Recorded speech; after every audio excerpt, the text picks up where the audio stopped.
good evening. Welcome to our Alexander the Great special. Alexander the Great was one of the most influential leaders in history. Now to our field reporter, Andy.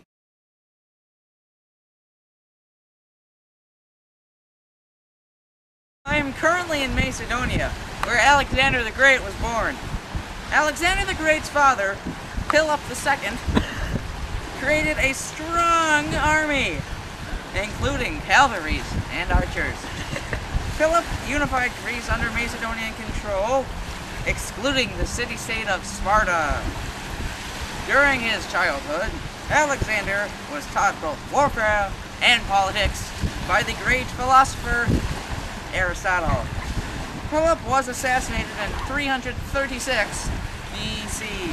By that time, Alexander the Great had grown into a strong and sensible leader. Back to you, fellas. Well, we know what you've been waiting for.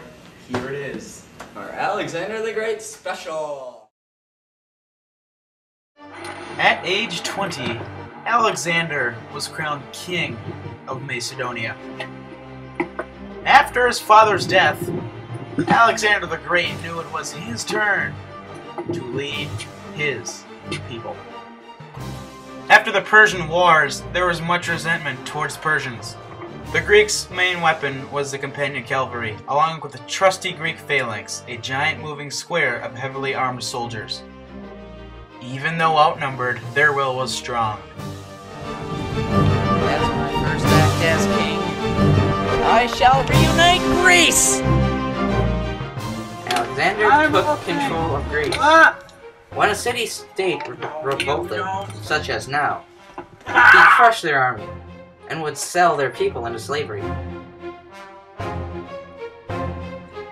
Due to this punishment for rebellious city-states, Alexander was able to successfully reunite Greece.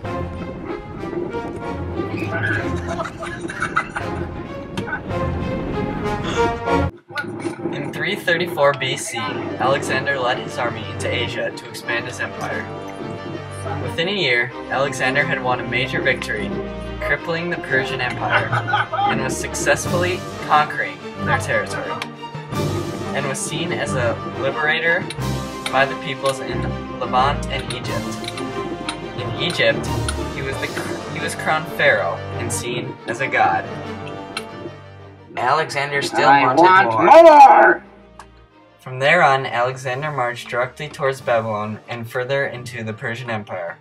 With their emperor dead, Alexander was essentially the master of the Persian world. Alexander, however, was not yet satisfied with the size of his empire. He led his army into India. There, his soldiers had enough. He turned back home to Greece. Although, on his way back, Alexander died in Babylon of malaria. That was our Alexander the Great special for today. Thanks for tuning in. This was John, Jack, and Andy's news. Thanks for joining us.